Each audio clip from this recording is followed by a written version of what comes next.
안녕하세요. 오늘도 사은살롱을 찾아주셔서 감사합니다.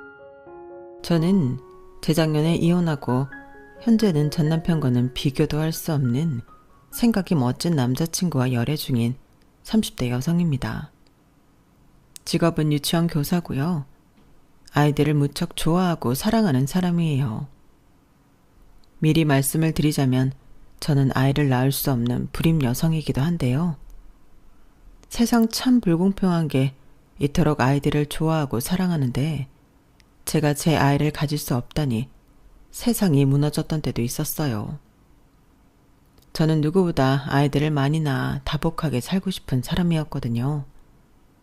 그리고 안타깝게도 제가 불임이라는 사실을 결혼을 한 뒤에야 알게 되었는데 이젠 전 남편이 되었지만 그 사람도 충격이 꽤나 컸어요. 그 사람 역시 저 못지않게 아이들을 좋아하는 남자였거든요. 그리고 제 불임은 불행한 결혼 생활의 원인이 되었고 그 결과 이혼을 할 수밖에 없었는데요. 지금도 그때 받았던 상처가 다 아물지는 않았어요. 이혼도 이혼이지만 제가 불임이라는 사실을 알고 달라진 남편의 태도가 저에겐 두고두고 상처였거든요. 게다가 제가 이혼할 때 결정적인 역할을 한 사람이 있었는데 그 사람은 바로 남편의 하나밖에 없는 여동생으로 저한테는 신우였죠. 신우는 저보다 3살이 어렸는데 정신연령은 그 이상으로 더 어렸어요.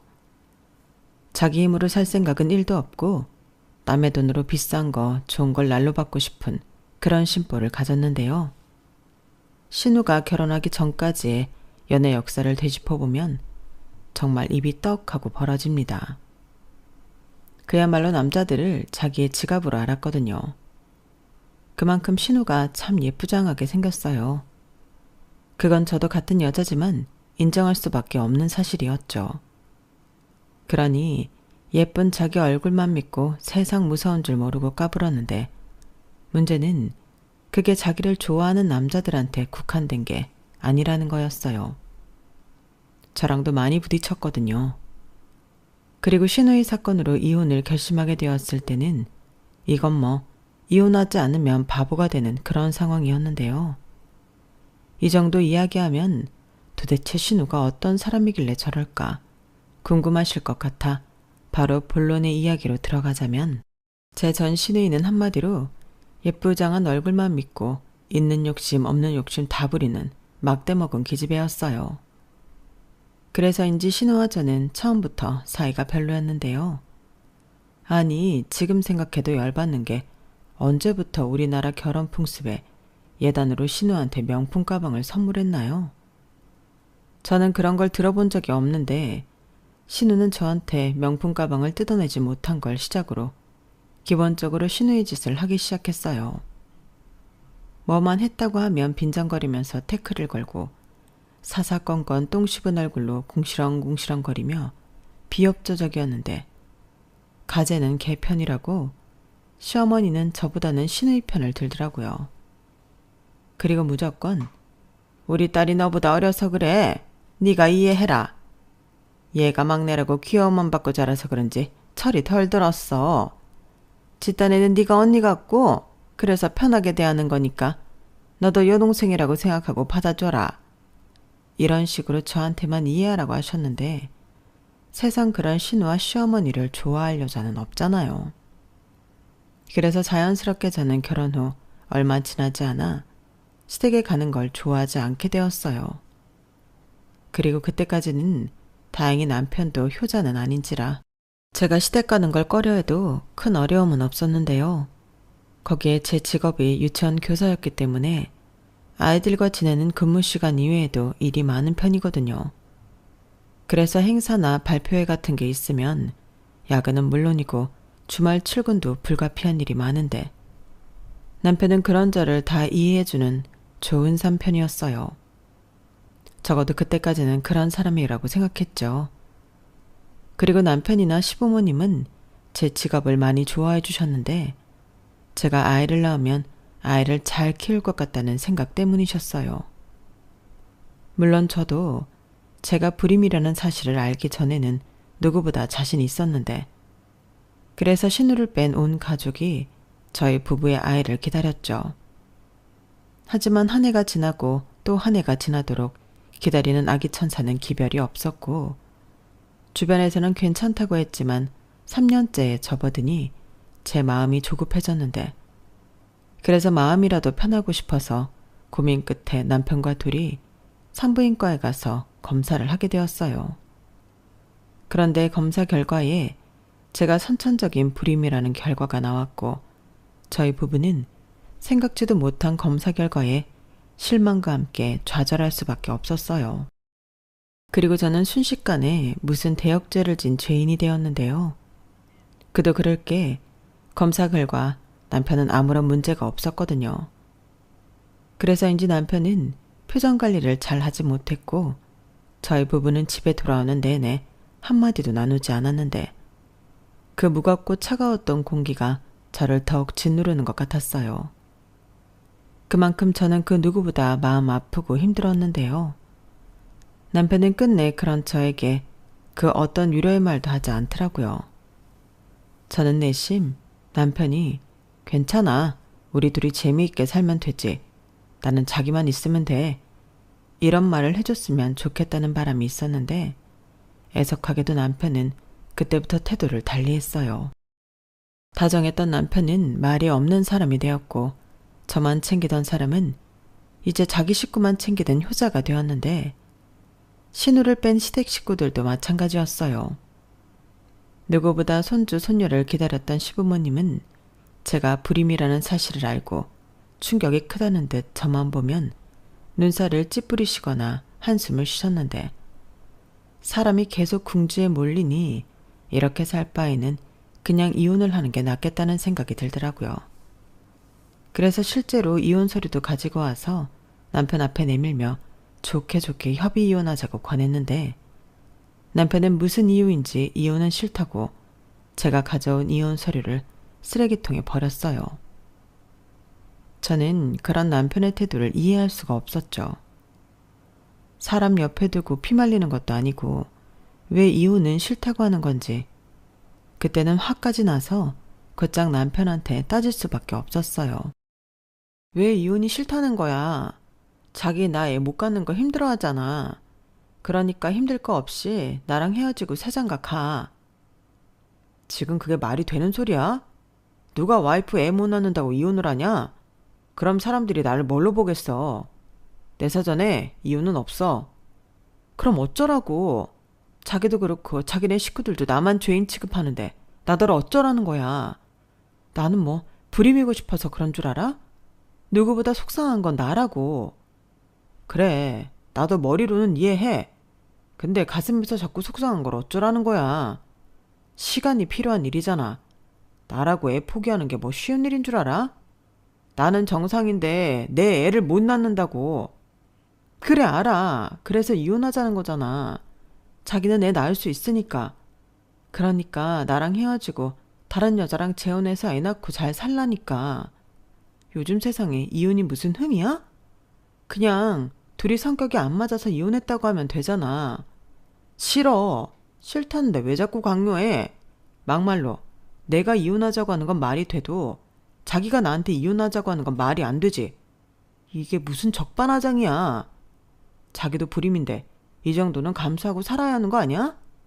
조금 서운하다고 바로 이렇게 이혼 타령하면 안 되지. 참고 사는 나도 있는데. 웃겨. 뭐? 적반하장? 그러니까 자기 말은 내가 불임인 게 큰 잘못이네. 자기 원래 그런 사람이었니? 그럼 세상의 모든 불임 여성은 다 죄인이야? 누가 그렇대. 왜 내가 하지도 않은 말을 막 지어내서 나를 이상한 사람으로 몰아. 아무튼 나는 이혼 생각 절대 없으니까 이런 짓 다신 하지 마. 남편은 저에게 적반하장이라고 했지만 자기야말로 억지를 부리면서 이혼만큼은 못 해준다고 버텼어요. 자기 입으로는 아니라고 했지만 제가 불임이라는 사실 하나로 저는 이혼을 요구할 수도 없는 죄인 취급을 하는데, 그런 저희 둘 사이가 시간이 지난다고 좋아질 리가 없었죠. 하지만 남편은 제가 불만을 이야기할 때면 알았어, 미안해, 내가 노력할게. 그럼 되잖아. 이런 말만 앵무새처럼 반복했는데 아무리 시간이 흘러도 남편의 태도는 달라지지 않았어요. 그러면서 괜히 저 들으라고 일부러 자기 친구 누구누구는 이번에 임신을 했다더라. 또 누구는 딸을 낳았다더라. 이런 말을 하면서 대놓고 부러워했는데요. 계속 이런 일이 반복되니 나중엔 이 남자가 일부러 나를 두고두고 괴롭히려고 이혼을 안 해주는 건가 하는 생각까지 들더라고요. 그리고 지금 생각해보면 저는 그때라도 이혼을 했어야 맞았는데 타이밍을 놓친 것이 두고두고 후회가 됩니다. 그때는 막연하게 소송까지는 생각도 못하고 이 남자가 못해준다고 버티니 다른 방법이 없다고 생각했어요. 어찌 보면 저도 이혼에 있어서 문외했던 것도 사실이었죠. 만약 저 때 소송을 불사하더라도 이혼을 했더라면 그 이후의 신우 사건 때문에 더러운 꼴은 보지 않고 남편과 헤어졌을 텐데 저는 끝끝내 밉상 신우이가 속도 위반으로 결혼을 하게 되면서 정신적인 스트레스를 받게 되었어요. 아까도 잠깐 언급했지만 제 전 신우는 자기 얼굴만 믿고 뭐든 거저먹으려는 심산으로 살았다 했잖아요.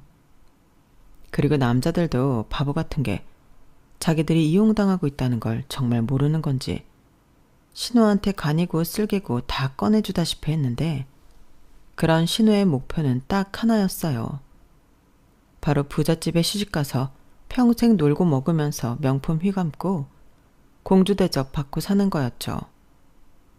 시어머니가 자주 그런 말씀을 하셨거든요. 옛말에 여자 팔자 뒤웅박 팔자라고. 여자는 잘나건 못났건 시집 잘 가면 인생 역전하는 거라고 했는데 그런 자기 엄마의 영향 때문인지 시어머니는 당신 딸이 시집도 가기 전에 애를 가졌다는 사실엔 하나도 창피해하지 않으셨고 그저 조건 좋은 부자 사위를 얻게 됐던 것에 크게 기뻐하셨어요. 어찌나 좋으신지 동네방네 자랑을 하고 다녀서 그 동네에 저희 신우가 결혼한다는 사실을 모르는 사람이 없을 정도였는데요. 그때는 또 교묘하게 혼전 임신 사실은 숨겼더라고요. 나중에 허니문베이라고 하고 예정일보다 빨리 나왔다고 하면 된다나요?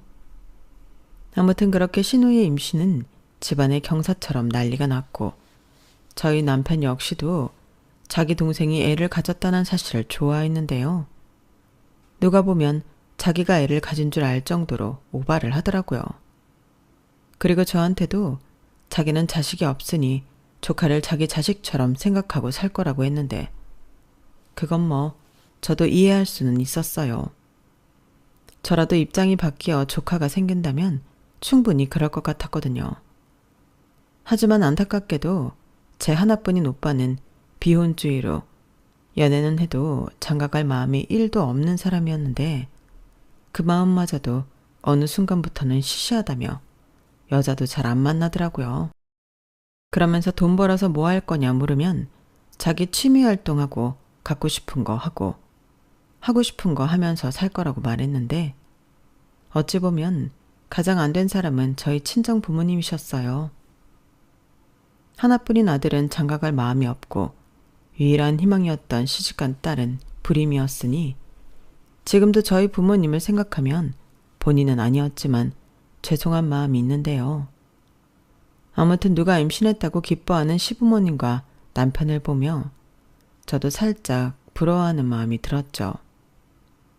그런데 그렇게 속도 위반으로 결혼하게 된 신우는 시댁이 부자인 만큼 시집을 갈 때도 거의 집안 기둥 하나는 뽑아갈 심상으로 경제적인 부담을 가족들에게 지어줬어요. 거기에 저희 집도 예외는 아니었는데 저는 분명 안 된다고 입장을 밝혔음에도 남편이 자기 동생 결혼하는데 어떻게 손 놓고 가만히 있을 수 있냐고 오바를 떨더라고요. 그리하여 자기 이름으로 5천만 원을 대출해 그걸 몽땅 신우 결혼식 비용으로 내놓았다며 통보를 했는데요. 남편은 저더러 자기가 알아서 할 거니까 신경 쓰지 말라고 하더군요. 그러면서 또 덧붙인 말이 있는데 그게 뭐였는 줄 아세요? 지금 생각해도 어이가 없어서 잊어버릴 수가 없는데 남편이 그러더라고요. 우리는 애도 못 낳는데 내 동생이 우리 대신 우리 부모님한테 손주 안겨주잖아. 이 일로 나는 마음의 짐을 좀 덜었는데 자기는 아니야? 우리는 내 동생한테 평생 고마워해야 해. 라고 하는 거예요. 아니, 우리 대신 애를 낳아줬다는 말이 도대체 무슨 말이죠? 저는 이 인간이 어디서 뭘 잘못 먹고 헛소리를 하나 싶어 헛웃음만 나왔어요. 그리고 이미 대출은 받았고 자기가 알아서 한다고 했으니 더 이상 남편과 실랑이를 하기 싫지도 않았는데요. 대신 나중에 돈 때문에 힘들다고 나한테 기댈 생각은 하지도 말라고 신신당부했죠. 그러자 남편은 절대 그럴 일이 없다며 호언장담을 했어요. 그렇게 신우는 정말 집안 기둥뿌리를 뽑아 분수에 맞지도 않는 초호화 결혼식을 올렸죠. 만약 그렇게 시집을 가서 잘 살았다면 제가 이혼을 했을지언정 신우랑은 별일 없이 끝날 수 있었을 텐데 문제는 신우 생각과 다르게 결혼했다고 모든 일이 신우 마음처럼 되지는 않았던 모양이었어요. 왜 있는 사람들이 더 한다고 신우 남편은 자기한테는 후회도 자기 아내인 신우한테는 야박하게 굴었는데 가뜩이나 욕심도 많은 신우한테 카드 한 장 주지 않는다고 하더라고요. 그리고 생활비라며 월에 100만 원인가를 줬는데 가계부를 써서 매주 일요일마다 검사를 한다고 했고 계산이 맞지 않거나 쓸데없는 곳에 돈을 쓰면 난리가 난다고 하더라고요. 그래서 번번이 친정에 손을 벌리는 일이 많았는 모양이었는데 그래도 주변에 시집 잘 가서 사랑받고 여왕 대접받고 산다고 자랑은 하고 싶어 그놈의 SNS에는 거짓 자랑하기 바빴는 모양이었어요. 나중에 시어머니의 말실수를 알게 되었는데 백화점에 가서 시어머니 카드로 명품 가방을 사고 그날 하루 어디 분위기 좋은 카페에서 사진을 몽땅 찍은 다음에 그 가방을 환불하다 한 번은 가방에 사용 흔적이 있어 환불이 안 된다고 뒤집어진 적이 있었나 보더라고요. 그리고 어이없게도 그런 문제를 해결해 준 건 신우의 남편이 아닌 제 남편이었는데 완전 뒷목 잡고 넘어갈 일이었죠. 참고로 저는 지금까지도 명품 가방은 하나도 없고 하물며 남편한테 비싼 선물은 받은 적이 없거든요. 물론 제가 그런 걸 별로 좋아하지도 않아 그런 부분에서는 서운하다 할 일은 없었는데 그렇게 자기 동생을 위해서라면 발벗고 나서는 인간인 줄은 그때 처음 알았어요. 그리고 어느덧 신우는 배가 많이 불러 만삭의 몸이 되었는데 그즘 비혼주의 제 친정오빠가 독일 본사에 2년간 파견 근무를 나간다며 친정에서 연락이 왔어요. 아무래도 오빠가 독일에 가면 한동안 보기 힘드니 함께 모여 밥이라도 먹자고 부르시는 거였죠. 그래서 저 역시도 친정엄마와 같은 생각에 한동안 못 볼 친정오빠를 위해서 시간을 내려 했는데 남편도 함께 친정에 가서 밥을 먹게 되었죠. 그런데 저희 오빠가 저희 부부를 번갈아 보더니 대뜸 둘이 여기 오기 전에 싸웠냐? 라고 물어보더라고요. 싸웠냐고? 아니야, 우리 평소랑 똑같은데? 그래? 둘이 원래 사이좋지 않았어? 왜 이렇게 10년, 20년 같이 산 부부처럼 냉랭하냐? 뭐래, 장가도 안 간 오빠가 뭘 알아? 야, 내가 이래서 결혼을 안 하는 거야. 처음 마음 그대로 가지 않잖아. 그게 얼마나 슬프냐? 니들 신혼 때 생각해봐. 엄마, 쟤들 진짜 꼴 보기 싫었잖아. 한여름에도 말이야 꼭 붙어가지고 보는 사람도 더덥게 만들고. 근데 지금은 어째 둘이 그저 그러냐? 형님도 참. 그야 그때랑 지금은 좀 다르죠. 벌써 4년 넘게 살았는데요. 꼴랑 4년 살았는데 이런다고? 그럼 40년 살면 그때는 서로 생사만 하겠다는 거야? 그럴 거면 뭐하러 결혼을 했어? 오빠, 독일 가기 전에 나랑 싸우려고 이래? 왜 갑자기 나한테 안 가지던 관심을 갖고 그래? 오랜만에 보는데 네 얼굴이 그저 그러니까. 너 하나도 안 행복해 보여. 신서방, 반성 좀 해야겠다. 내 동생 얼굴이 저게 뭐냐? 친정오빠는 마치 다 안다는 듯 남편을 보고 저렇게 말했어요. 그리고 남편은 양심에 찔렸는지 꿀먹은 벙어리가 되어 아무 말도 못하다가 신경 쓰겠습니다. 요즘 서로 바빠서요. 라고 누가 봐도 대충 둘러대기 바빴는데 그런 무거운 분위기가 이어질 즈음 친정오빠가 갑자기 저한테 자기가 타던 벤츠 차키를 넘겨주었어요. 독일에 가게 될 줄 모르고 작년에 무리해서 뽑은 차였는데 오빠가 아끼느냐고 잘 타지도 않았거든요. 그런데 그 차키를 저에게 주니 저는 깜짝 놀랐고 이걸 왜 주냐고 제가 물었는데 오빠는 아무리 좋은 차라도 2년 동안 주차장에 처박아 놓고 썩히면 차만 고장난다며 저보고 타라고 하더라고요. 그러자 그 순간 남편이 저보다 깜짝 놀란 눈치였는데 참고로 남편 차는 오래된 연식의 국산 승용차였고 저는 차 없이 그냥 대중교통을 이용하는 사람이었죠. 그래서 오빠는 너도 이참에 좋은 차 끌고 다녀봐 라고 말했고 보나마나 제가 그 벤츠를 가져가면 남편이 침을 흘리며 자기 차랑 바꿔 타자고 할 것이 뻔했기에 싫다고 거절했어요. 무슨 유치원 교사가 된장녀도 아니고 벤츠를 끌고 다니냐고요. 그럼 괜히 학부모들 사이에서 안 좋은 소리 듣기 좋다고 저는 됐다고 했는데 옆을 슬쩍 보니 남편이 좋다 말았다는 듯 아쉬운 마음에 입맛만 다시고 있었죠. 그걸 보니 괜히 속이 다 시원했는데 친정오빠는 자기 뜻을 굽히지 않았어요. 그럼 출퇴근할 때 쓰지 말고 주말에 둘이 데이트하거나 그럴 때 타. 둘이 좋은 데도 좀 다니고 여행도 좀 가고 그럼 좋잖아. 내가 뭐 차값을 달라고 하니 보험료를 대신 내달라고 하니 어차피 보험명이 네 앞으로 내가 바꿔놓으면 되고 신사방도 같이 타도록 부부형으로 해달라고 할게. 그냥 기름 넣고 끌고 다니기만 해. 나 이거 차 받으려고 엄청 오래 기다렸다. 아깝잖아. 그래, 아까워서 그렇지. 그럼 그냥 이참에 팔고 가. 2년 뒤에 돌아와서 다시 사면 되잖아. 나는 부담스러워서 싫다. 부담 무슨. 야, 이 오빠가 모처럼 동생을 위해 오빠 노릇 좀 해보겠다고 하는데 이렇게 초를 치냐? 하여간 쟤는 누굴 닮았을까? 너, 네가 가지고 있는 것 중에서 제일 비싼 게 뭐야? 아우 그만해. 비싼 게 뭐가 중요해? 사람마다 가치가 다른 건데 너는 왜 네 기준으로 우리 딸을 뭐라고 해? 너나 그런 거 좋아하지? 아니야. 요즘 젊은 사람들 다 좋아해. 신서방도 좋아할걸? 도연이 쟤만 별종이야. 근데 내가 곰곰이 생각을 해봤는데 좋은 것도 써본 사람만 알지. 너 면허 있잖아. 좋은 차를 끌어봐야 왜 사람들이 비싼 차, 좋은 차 타고 싶어 하는지 그 심정을 알지. 그래서 너 타보라고. 그래, 네 오빠가 처음이자 마지막으로 너한테 큰 거 하나 해주려고 하나 보다. 그냥 받아. 그럼 그냥 받고 내 맘대로 한다. 나중에 왜 이렇게 탔냐느니 잔소리하지 마. 그리고 나중에 한국 들어와서 새 차 살 때 나더러 돈 달라는 거 아니지? 확실하게 해. 알았어. 기집애 진짜 깐깐하네. 이렇게 저는 전혀 생각지도 못한 오빠의 벤츠를 받게 되었는데 옆에서 남편은 별다른 말은 하지 않았지만 입이 아주 귀에 걸렸더라고요.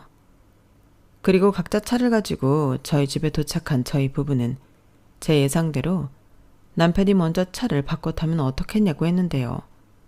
정말 웃기지도 않더군요. 나는 차로 출퇴근하잖아. 자기는 아까 들어보니까 차 갖고 다니는 것도 좀 그렇고. 그럼 내가 형님 차 타고 다니면 되지 않나? 우리 차 오래돼서 연비도 나쁘고 타이어도 불안불안해. 라고 하면서 언제 그랬다고 저한테 세상 친절한 모습을 보였어요. 하지만 제가 바보도 아니고 저한테 조금 잘해줬다고 홀랑 오빠 차를 남겨주고 싶진 않았는데요. 그래서 싫다고 단번에 거절해버렸죠. 뭐? 싫다고? 진짜 너무한다. 차도 필요 없는 사람이 나한테 주는 건 아까워서 싫다? 남도 아니고 어떻게 그러냐? 내가 지금 타고 다니는 차 퍼져서 사고 나면 어쩌려고 그래? 왜 갑자기 차 타령이야? 여태 자기 차 얘기 나한테 안 했잖아. 아니, 차가 한두 푼이 아니니까 말을 못했지. 근데 공짜로 벤츠가 생겼잖아. 그럼 당연히 그 차를 내가 타고 싶지 않겠어?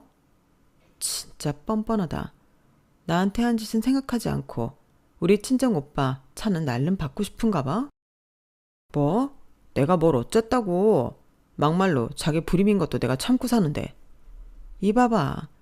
자기는 내가 불임이라는 사실을 알았을 때부터 나를 그렇게 죄인 취급을 했잖아. 자기가 참고 산다고. 참긴 뭘 참아. 그리고 내가 참고 살라고 했어? 이혼하자고 내가 진작부터 말했잖아. 이혼이 무슨 애들 장난이야? 나는 내 가정 지키고 싶어. 그리고 교사가 이혼했다고 소문이라도 나봐. 그 원생 부모들이 좋아할까? 웃기고 자빠졌네. 내가 이혼한 게 무슨 상관인데? 그리고 내가 뭐 부끄러운 짓을 해서 이혼당했어? 좌우간, 왜 걸핏하면 이혼 타령이야? 그래, 자기가 때때로 서운할 때가 있을 순 있겠지. 근데 우리가 한두 해 같이 산 것도 아닌데 이젠 그냥 그런 거 넘어갈 수 있잖아. 아니, 왜 갑자기 형님 차에서 이혼 얘기로 넘어갔지? 그래, 내가 아주 더럽고 치사해서 그 벤츠 안 타고 만다. 남편은 그렇게 빈정이 상한 듯 현관문을 거칠게 열고 나갔어요. 처음엔 그냥 바람이나 쐬고 들어오려고 그러나 했더니 그날 아주 안 들어오더라고요. 그리고 남편은 자기 집으로 간 모양이었어요. 그걸 어떻게 알았냐면 그 다음날 바로 신우한테서 연락이 왔는데 난데없이 저희 오빠 차 얘기를 하는 거 있죠. 정말 어이가 없었는데 신우는 언제 그렇게 저랑 친했다고 지 오빠가 한 것처럼 저한테 살랑살랑거리며 차를 좀 자기 필요할 때만 빌려달라고 했는데 제가 미쳤나요? 당연히 싫다고 거절했어요. 자기 시집가고 나서는 거의 뭐 저를 없는 사람 취급하듯 지냈는데 이제 와서 이런다는 게 말도 안 되는 거였으니까요. 게다가 자기 오빠한테 들었으면 제가 남편한테도 차를 넘기지 않았다는 걸 알았을 텐데 무슨 배짱으로 저에게 차를 빌려달라고 하는 건지 저는 신우도 이해가 가지 않더라고요. 하지만 신우는 남편처럼 더럽고 치사하다며 포기하지 않고 더 끈질기게 부탁했는데요. 자기 임신해서 힘들다는 걸로 어필하기 시작하더군요. 언니, 알다시피 제가 몸이 많이 무겁잖아요. 산부인과 다닐 때도 너무 힘들고 택시 타는 것도 매번 힘들어서 언니 차가 있으면 많이 도움될 것 같아 그래요. 이렇게 말하는데 아니 부잣집에 시집을 갔는데 저런 말을 하다니 이해가 가지 않았어요. 그래서 바로 물어봤죠. 산부인과를 혼자 다녀요? 차 있잖아요. 그거 타고 다니면 되죠.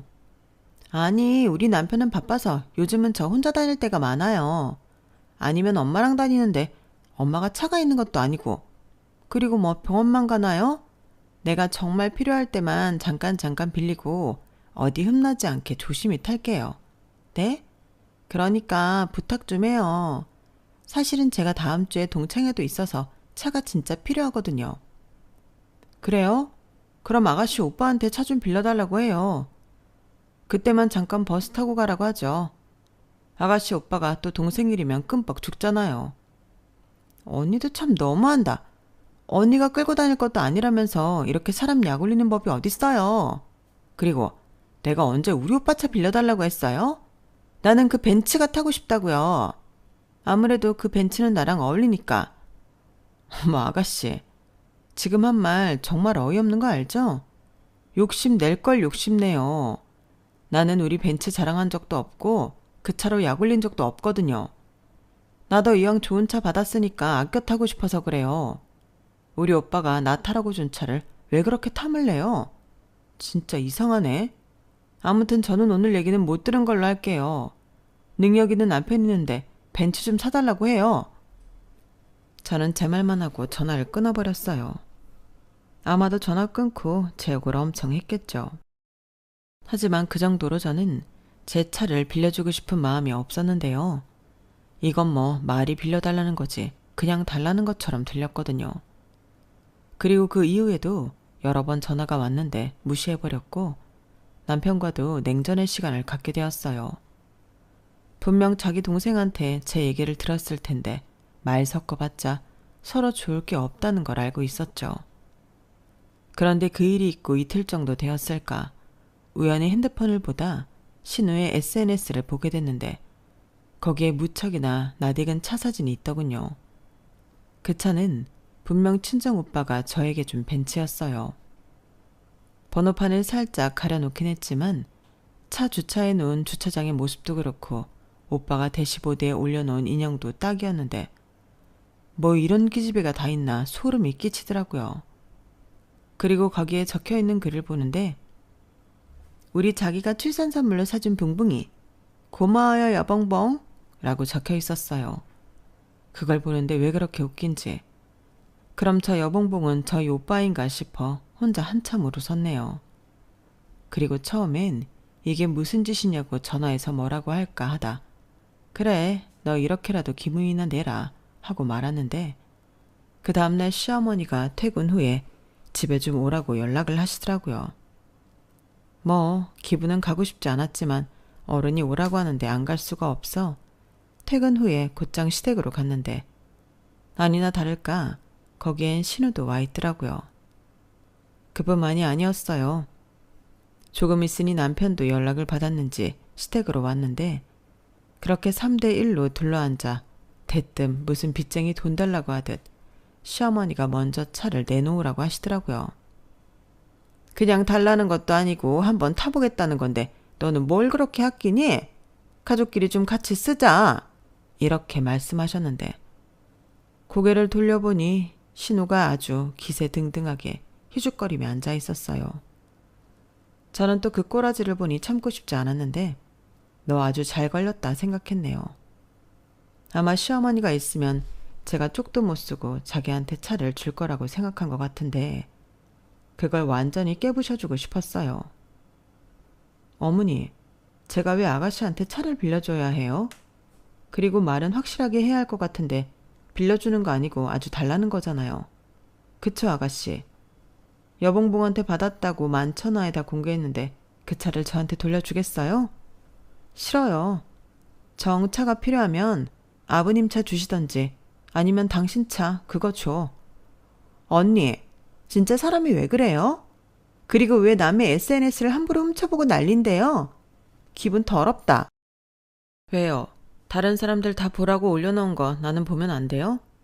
아, 다른 사람들은 저게 거짓인지 모르니까 상관없고 나는 알아서 좀 쪽팔린가? 아가씨야말로 이제 곧 있으면 애엄마 되는데 인생 그렇게 살지 마요. 왜 그렇게 살아요? 그거 얼마나 없어 보이고 후져 보이는 줄 알아요? 어머, 얘. 너 지금 홀몸도 아닌 내 딸한테 그게 무슨 말버릇이니? 너 당장 사과해라. 빌려달라는 차는 안 빌려준다고 하더니 왜 가만히 있는 애한테 막말을 해? 가만히 있긴요. 누가 가만히 있어요? 오히려 싫다고 이미 말했는데 저를 여기까지 오게 했잖아요. 그리고 당신도 그래. 이혼도 안 해준다면서 나를 여기까지 오게 만들어서 이런 얘기까지 듣게 한다고? 나 안 그래도 이럴 것 같아서 들어올 때부터 녹음하고 있었어. 뭐? 네가 아주 미쳤구나. 그거 당장 안 꺼? 그리고 가족끼리 좀 좋은 거 나눠 쓰자는데 뭐가 나빠? 그래, 오히려 꼬이고 나쁜 건 너야. 애도 못 낳는 주제. 내 동생이 차 없이 다니기가 힘들다고 하잖아. 앞으로 애 태어나면 애 데리고 소아과도 다녀야 하고 문화센터 이런 데도 가야 할 텐데 좀 주면 덧나냐? 이봐봐. 결국엔 홀랑 우리 오빠 차를 자기 동생한테 주라는 거잖아. 왜? 자기가 못 뺐을 것 같으니까 이젠 동생까지 팔아야겠니? 어머어머? 너 지금 그게 무슨 말버릇이니? 얘가 오해를 해도 단단히 하고 있네. 누가 네 차를 뺏는다고 그래? 너 그거 망상이야. 아니요. 이 인간들은 정말 저한테서 차를 뺏을 생각이에요. 설마 어머님도 그걸 모르고 지금 저한테 이러시는 거 아니죠? 저는 분명 이쪽이든 저쪽이든 싫다고 했고 제가 끌고 다닐 거니까 더는 차에 대해서 그 어떤 말도 하지 않으셨으면 좋겠어요. 이걸 진짜 차 주인인 저희 오빠가 알면 얼마나 웃길까요? 자기가 자기 동생한테 타라고 준 차를 엄한 사람들이 내놓으라고 하는 거니까요. 아니다. 이참에 그 차 못 갖겠다고 지금 저희 오빠한테 전화를 할까 봐요. 스피커폰으로 우리 같이 통화할까요? 저는 그 순간 이성의 끈을 놓아버려서 정말로 친정 오빠한테 전화를 걸려고 했어요.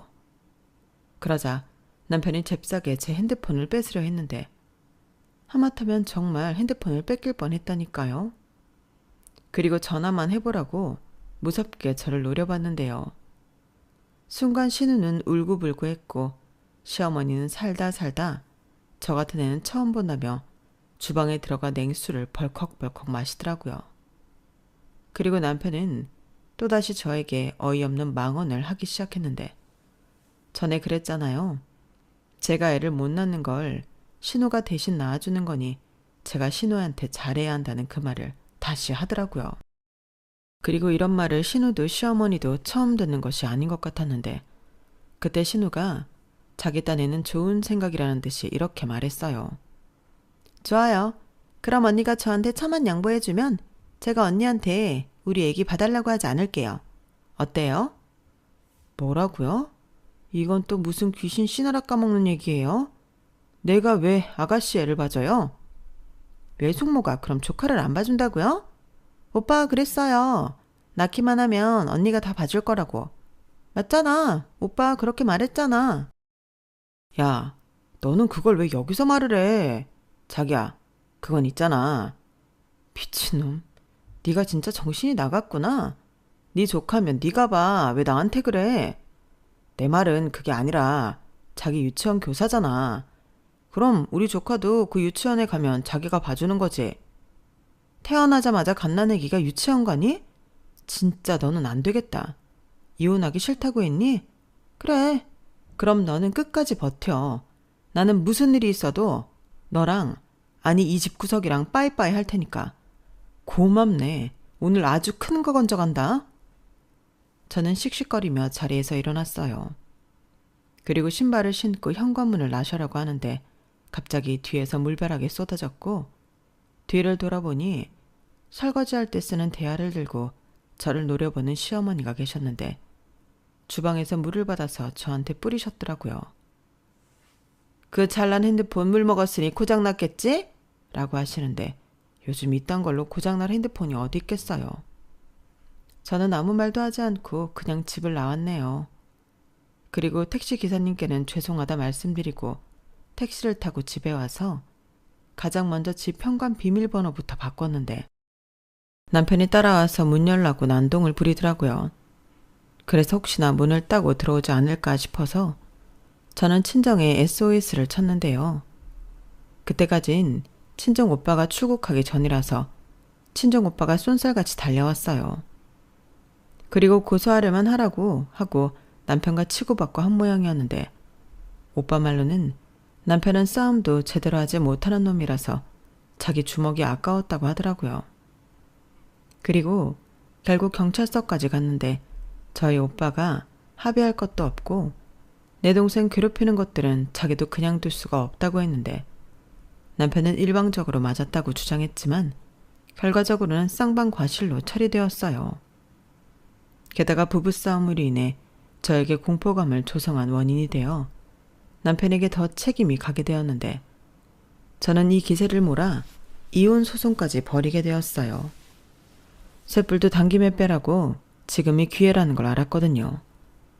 그리하여 말로만 듣던 이혼 소송이 시작되었고 남편은 그때도 정신을 못 차리고 자기는 유책 사유가 없다며 오히려 애도 못 낳는 제가 가정 파탄에 책임을 져야 한다고 주장하더라고요. 그리고 웃긴 게 자기가 수임한 변호사도 그 얘긴 하지 말라고 했는지 상대 측 변호사가 놀라서 남편을 말리는데 아주 코미디가 따로 없었어요. 그리고 시간이 걸리긴 했지만 결과적으로는 제가 원하는 방향으로 승소를 했는데요. 제가 참고 살아온 시간만큼 위자료 청구를 했거든요. 그리하여 집은 제가 갖고 그 밖에 집기들은 남편이 갖게 되었는데 어차피 그 집은 대출금이 많이 남아서 남편 측에서 의외로 포기가 빨랐어요. 사실 그 집으로 말할 것 같으면 제가 근무하는 유치원이랑 버스로 5곳장이라 좋아하는데 남편은 거리가 좀 있어서 차로도 40분 정도를 갔어야 했거든요. 그래서인지 이래저래 자기가 갖겠다고 주장할 가치가 없다고 생각한 것 같았는데 그 인간이 바보였죠. 그 집이 이혼 후에 많이 올랐거든요. 그래서 최근에 제가 집을 팔고 이사를 했는데 거기서 차익을 많이 얻었어요. 물론 그만큼 세금을 내야 했지만 그건 당연한 거니까 아깝다고 생각하지 않았어요. 그리고 저는 현재 남자친구랑 한 동네에서 즐겁게 연애 생활을 즐기고 있는데요. 남자친구는 저보다 7살이 많지만 제가 불임이라는 건 아무 상관없다는 사람입니다. 뭐 아직까지는 제가 재혼할 생각이 없기 때문에 제가 불임이라는 사실이 저희 연애에 큰 걸림돌이 되진 않는데, 그래도 본격적으로 만남을 갖기 전에 이 사람한테 그건 고지를 해야 할 것 같더라고요.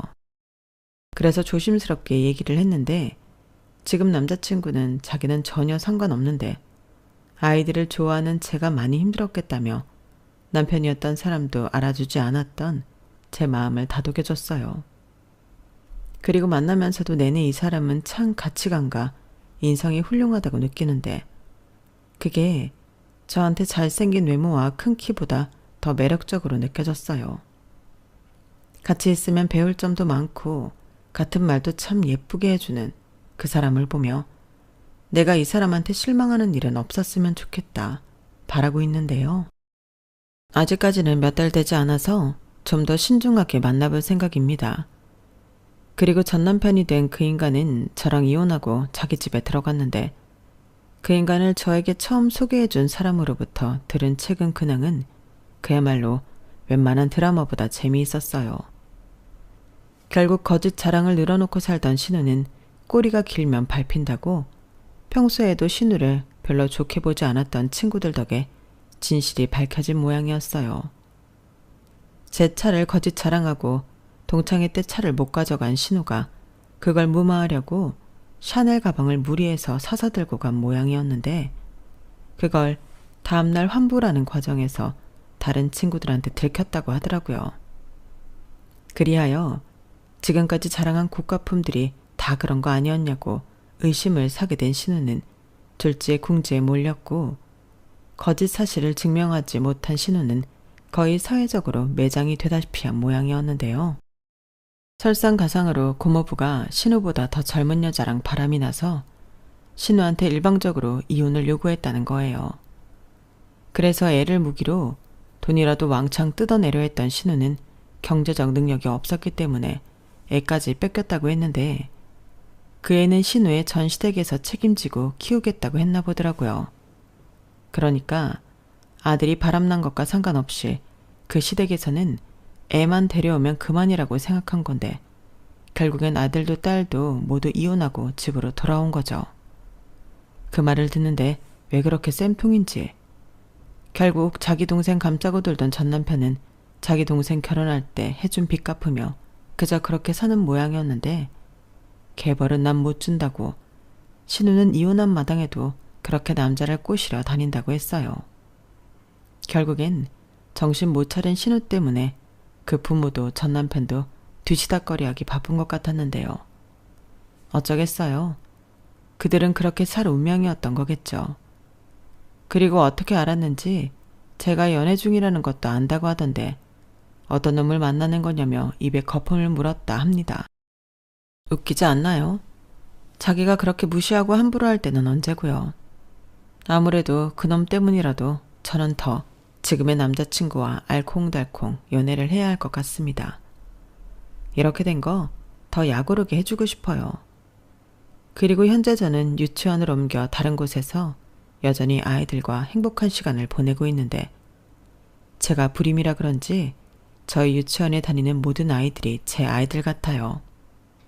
그래서인지 지금은 제가 불임이라는 사실이 전처럼 크게 슬프지 않은데, 아마도 더 많은 아이들을 품고 사랑해주라는 하늘의 뜻이 아니었을까 생각해요. 그렇게 생각하니 마음도 한결 가볍고 더 제 직업에 책임감이 느껴지는데, 이 아이들이 우리가 살아가는 세상의 미래인 만큼 최선을 다해 제 소명을 다할 것을 이 자리를 빌어 다시 한번 약속하고 싶네요. 가끔 아이들에 대한 안 좋은 뉴스를 보면 그렇게 마음이 아플 수가 없거든요. 어른으로서 또 교사로서 더 큰 책임감을 느끼는데, 우리 아이들이 모두 행복할 수 있도록, 그리고 더불어 저도 행복할 수 있도록 매일 화이팅 하겠습니다. 제가 앞으로 더 멋진 삶을 살아갈 수 있도록 사연 들어주신 모든 분들이 응원해 주셨으면 좋겠네요. 그럼 이상으로 제 이야기를 마치며 지금까지 제 긴 사연 들어주셔서 진심으로 감사드립니다. 항상 건강 잘 챙기시고 오늘도 즐겁고 행복한 날 되시길 바랄게요.